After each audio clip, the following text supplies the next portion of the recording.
It was around 2008 when, after just 1 year of college, my son said, he called on the phone, he said, "I don't know what I want to do.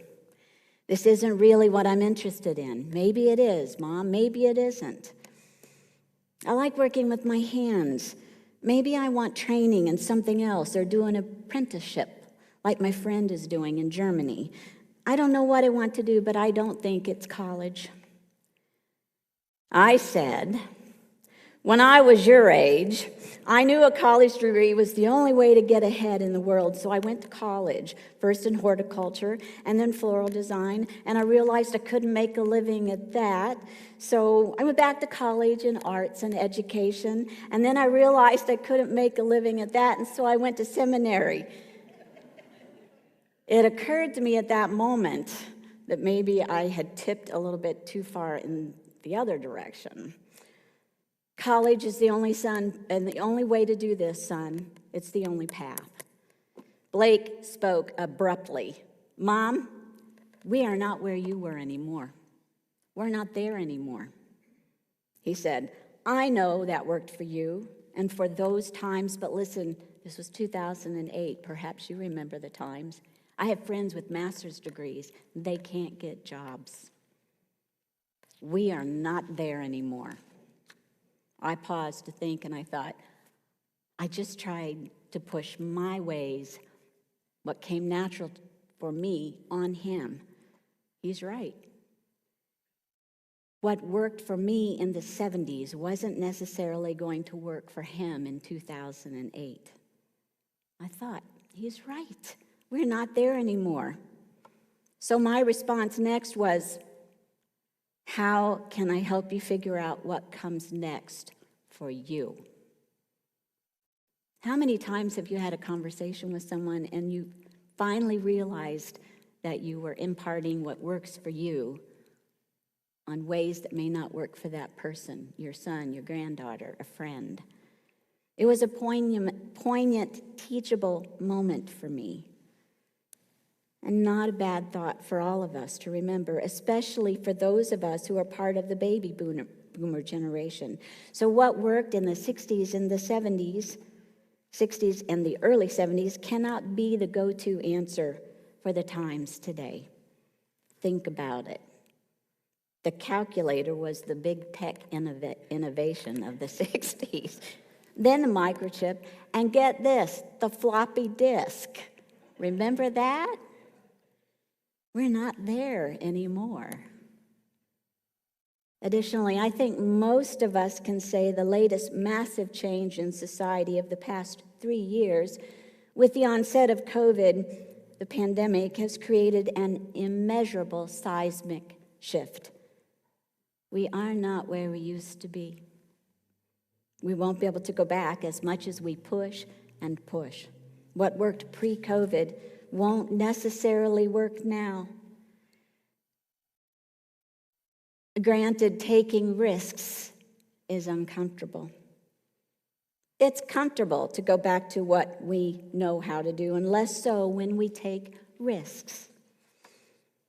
So how do we reach our goals? That is, as we wait upon the shore of the present moment, with our hands to our brows and considering how to move in the direction of a more sustainable future, when we don't have a boat or an oar or a GPS system, how do we navigate what comes next? Which brings to mind an old story from the Midrash, ancient commentary of the Jewish biblical scripture.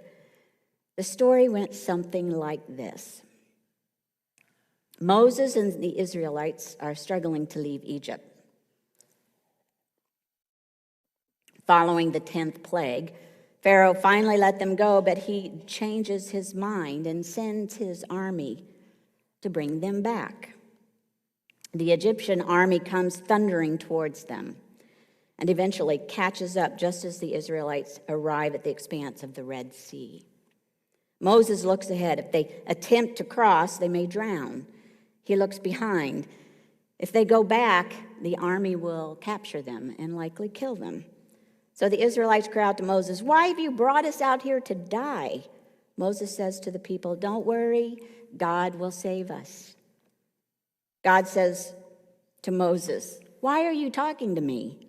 Tell the people to move, lift your staff and part the waters." Moses, the leader of the people, is temporarily frozen before the choice. Perhaps he is thinking, yes, but which way should I tell them to move? He does listen to God, raises his staff, and nothing happens. So Moses prays to God for help again, but God rebukes Moses and says, "This is not the time for prayer or passively waiting on me. Do something."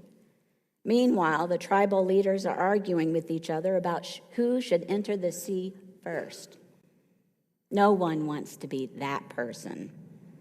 Nashon emerges from the crowd. He looks around. Nashon sees the people crying, the tribal leaders hesitating, Moses and God arguing, and he decides, you know what? I'm just going to take the first step.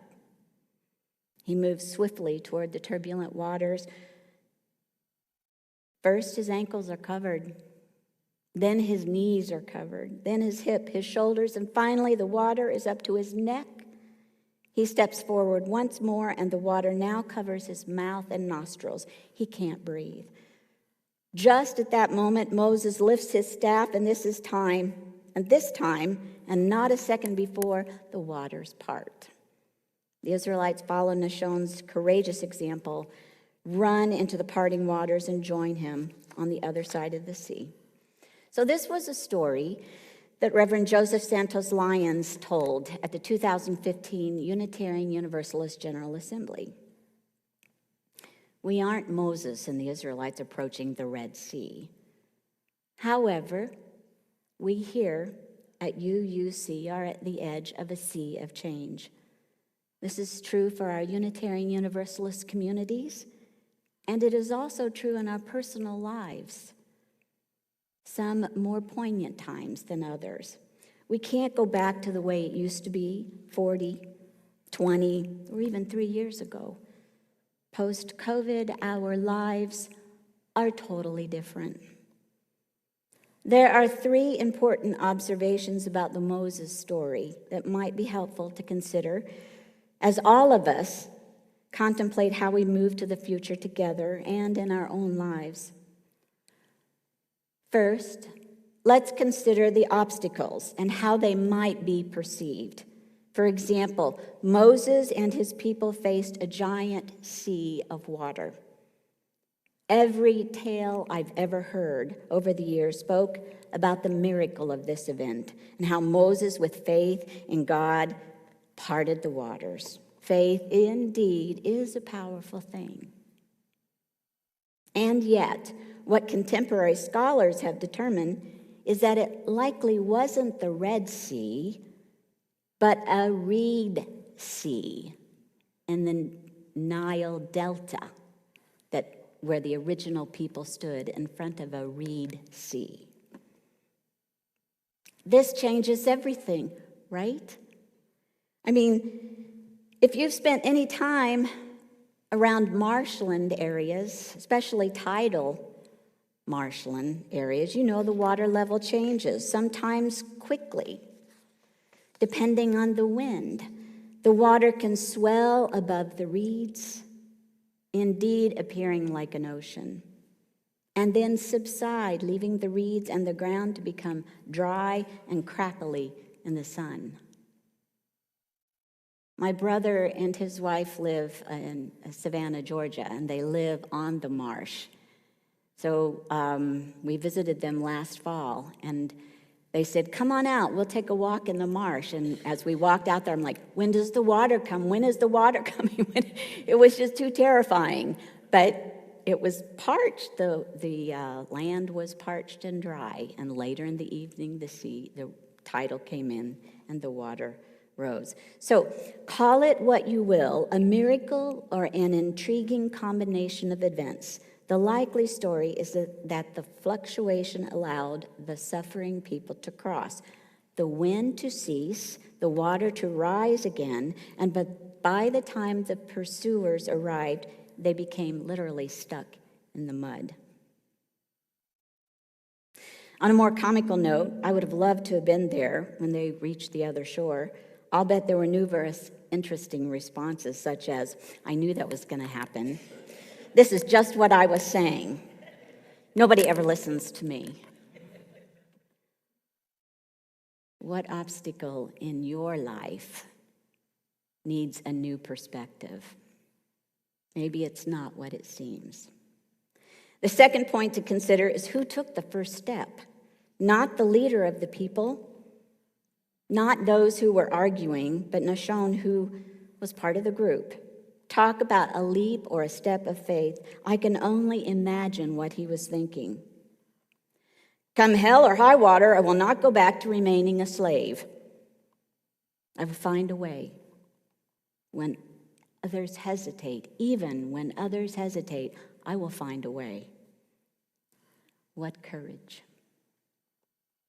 Franklin D. Roosevelt said, courage is not the absence of fear, but rather the assessment that something else is more important than fear.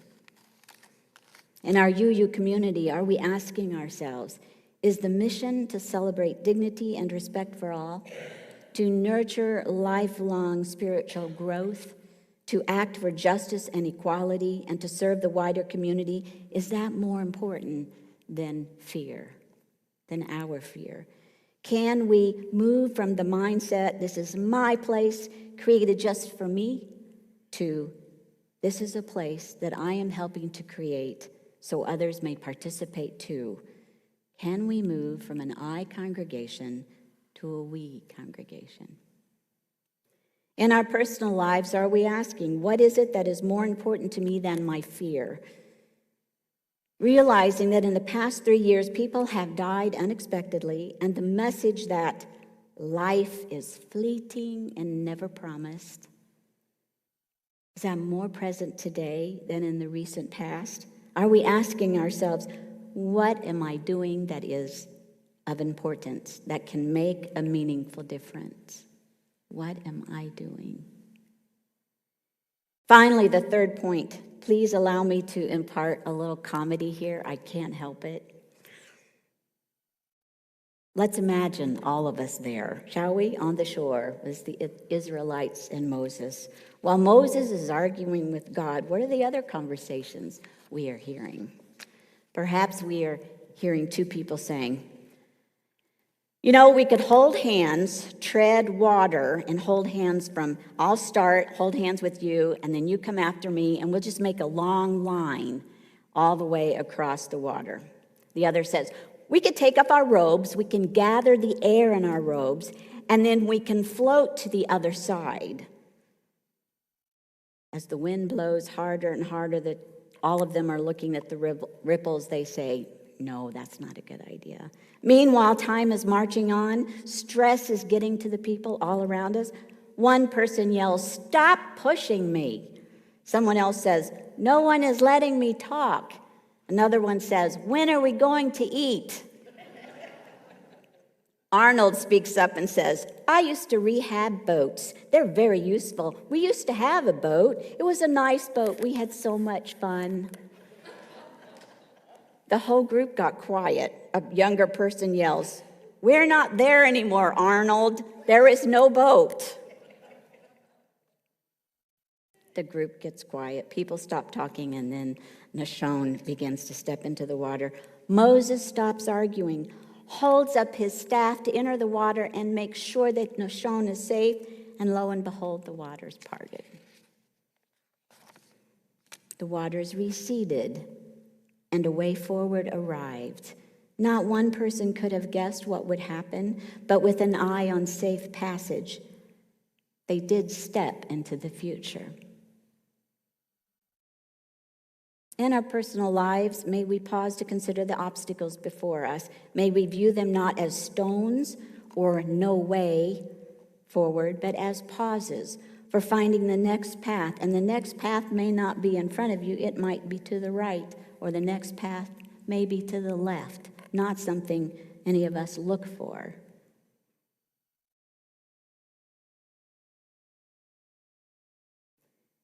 May we notice those who are with us in the present moment and reflect on the gifts of those who have passed and made a difference in our life, those who are with us now, who have differing gifts, but are with us nevertheless. And then we keep an eye on the future for those little ones and what life will be like in this Unitarian Universalist community. In our collective actions at UUC in the days ahead, may we refuse to be held back by fear of failure in our endeavors. May we view the obstacles ahead of us as opportunities rather than as means of diminished or less than beautiful and meaningful actions. May we not lack for imagination. May we not lack for imagination.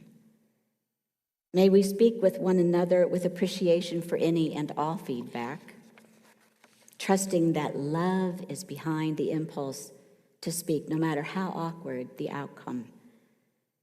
And call them what you may, miracles, fate, happenstance, or nature's way.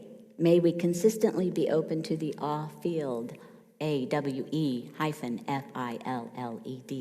the awe-filled moments in life. American journalist Willa Cather said, "Where there is great love, there are always miracles." May it be so. May it be so.